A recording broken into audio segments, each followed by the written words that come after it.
الرحمن الرحیم السلام علیکم ورحمۃ اللہ۔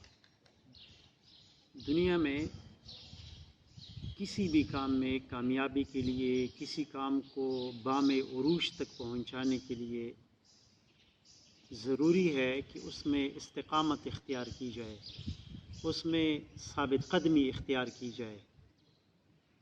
ثابت قدمی کے بغیر، استقامت کے بغیر دنیا میں کسی بھی کام میں ترقی کرنا اور اس کو بام عروج تک پہنچانا ممکن نہیں ہے۔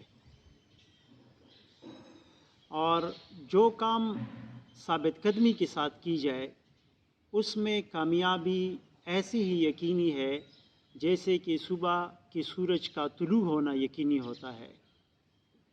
پانی کو دیکھیں، پانی انتہائی ایک نرم شے ہے دنیا میں، لیکن یہی پانی جب مسلسل کنٹینیوٹی کے ساتھ، تسلسل کے ساتھ، ثابت قدمی کے ساتھ، اس کا ایک ایک قطرہ اگر کسی سیمنٹ کے فرش پہ ٹپکتا ہے تو ایک دن ایسا آتا ہے کہ وہ اس سیمنٹ کے فرش میں سوراخ کر دیتا ہے۔ یعنی پانی جیسا نرم شے بھی سیمنٹ جیسے سخت شے میں سوراخ کر لیتا ہے۔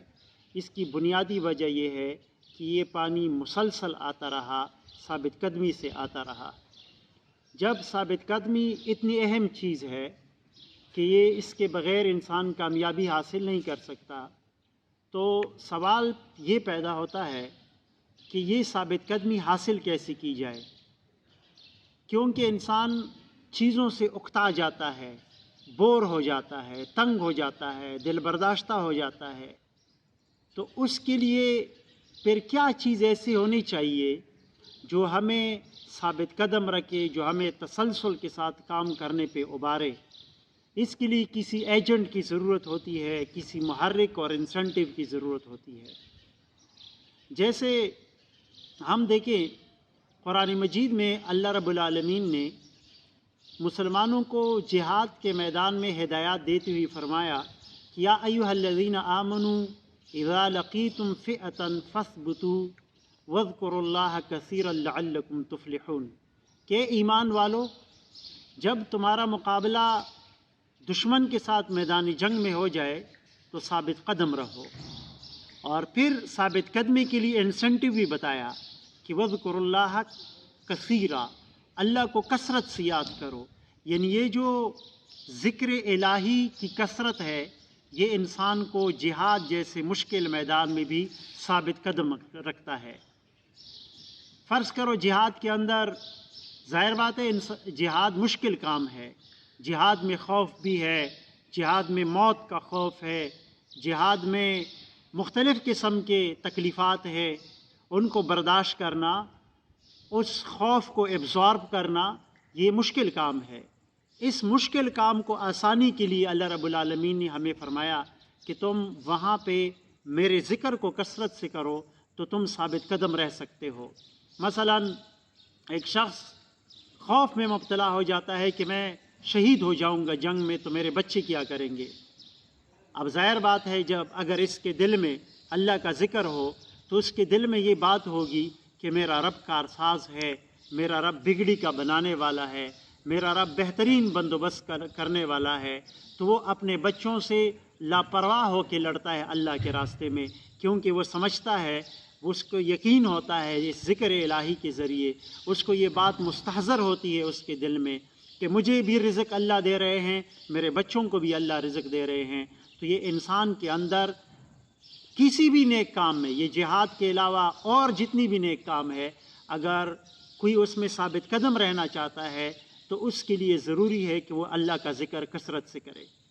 اسی طرح دنیائی کاموں میں اگر انسان ثابت قدمی اختیار کرنا چاہتا ہے تو اس کے لیے بھی کسی انسنٹیو کی ضرورت ہوتی ہے، کسی جذبے کی ضرورت ہوتی ہے۔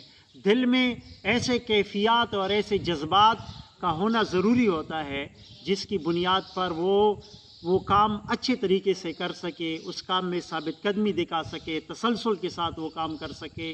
اس کے لیے فرض کرو ایک مثال لے لیں، فرض کرو ایک طالب علم ہے، وہ پڑھائی کرتا ہے، پڑھائی میں ظاہر بات ہے پڑھائی میں بندہ تنگ ہو جاتا ہے، پڑھائی سے بندہ بور ہو جاتا ہے، پڑھائی میں مختلف قسم کے مشکلات کا سامنا کرتا ہے طالب علم کو۔ اگر اس طالب علم کے سامنے اپنے ذمہ داریوں کا احساس ہو، والدین کے توقعات اس کے سامنے ہو، اور معاشرے کی جو ضروریات ہے یہ ان کے سامنے ہو، تو اور ایک گول اور ایک ایم جو اس نے مقرر کیا ہے وہ اس کے سامنے ہو، تو اس کے لیے مشکل پڑھائی بھی آسان ہو جاتی ہے۔ پڑھائی کے جو مشکلات ہیں ان مشکلات کو وہ آسانی سے برداشت کرے گا اور وہ تسلسل کے ساتھ اپنے پڑھائی کو جاری رکھے گا۔ تو خلاصہ یہ ہوا کہ کسی بھی کام میں کامیابی کے لیے ثابت قدمی ضروری ہے، خواہ وہ دنیاوی کام ہو یا دینی کام ہو۔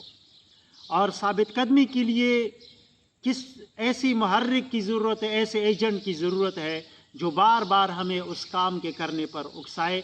دینی کاموں میں جو ثابت قدمی کے لیے بہترین ذرائع اور بھی ذرائع ہیں ثابت قدمی کے لیے دینی کاموں میں، لیکن سب سے جو بہترین ذریعہ قرآن مجید سے ہمیں پتہ چلتا ہے وہ ہے اللہ رب العالمین کے ذکر کی کثرت۔ اور اسی طرح دنیاوی کاموں میں بھی اگر ہم کسی کام میں کامیابی حاصل کرنا چاہتے ہیں تو اس میں بھی ثابت قدمی ضروری ہے، اور وہ اس ثابت قدمی کے لیے کسی انسینٹیو کی ضرورت ہوگی، محرک اور ایجنٹ کی ضرورت ہوگی۔ وہ ایجنٹ اور محرک مختلف کاموں کے اعتبار سے مختلف ہوتے ہیں۔ اللہ تعالی ہم کو ضائع ہونے سے بچائے اور ہم سب کو ایسا بنائے کہ اللہ تعالیٰ کو پسند آ جائے۔